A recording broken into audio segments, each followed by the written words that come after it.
कहते हैं कि किसी भी इंसान का पतन उस समय शुरू हो जाता है जब वो अपनों को गिराने की सलाह गैरों से लेना शुरू कर देता है। गीता में लिखा है, सरल व्यक्ति के साथ किया गया छल आपकी बर्बादी के सारे द्वार खोल देता है, चाहे आप कितने भी बड़ी शतरंज के खिलाड़ी क्यों ना हो। कर्मों की चपेट से कौन बचा है, जिसने जैसा करा है उसने वैसा भरा है। श्री कृष्ण के अनुसार किसी का साथ ना मिलने पर कभी भी निराश नहीं होना चाहिए, क्योंकि कोई दे या ना दे, ईश्वर हर मुश्किल घड़ी में साथ देता है।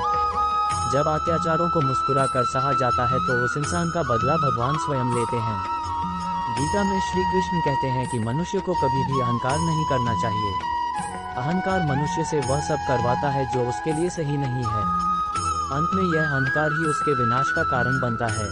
इसलिए जीवन में जितना जल्दी हो सके अपना अहंकार त्याग दें। जो व्यक्ति स्पष्ट और सीधी बात करता है उसकी वाणी कठोर जरूर होती है, लेकिन वह कभी किसी के साथ छल नहीं करता।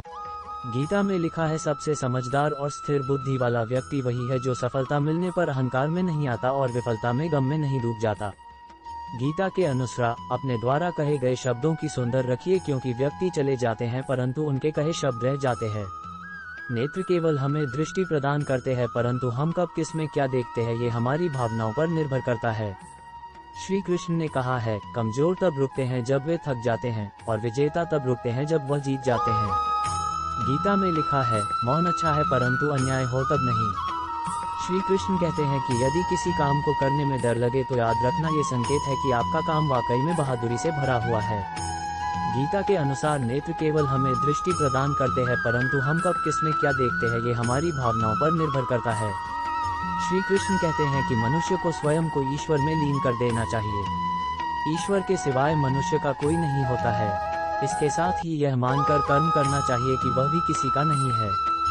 भोग से मिलने वाला सुख क्षणिक होता है, जबकि त्याग में स्थायी आनंद मिलता है। श्री कृष्ण कहते हैं कि सत्संग ईश्वर की कृपा से मिलता है, परंतु कुसंगति में भी मनुष्य अपने कर्मों से पढ़ता है। गीता के अनुसार जीत और हार आपकी सोच पर निर्भर करती है। मान लो तो हार होगी और ठान लो तो जीत होगी।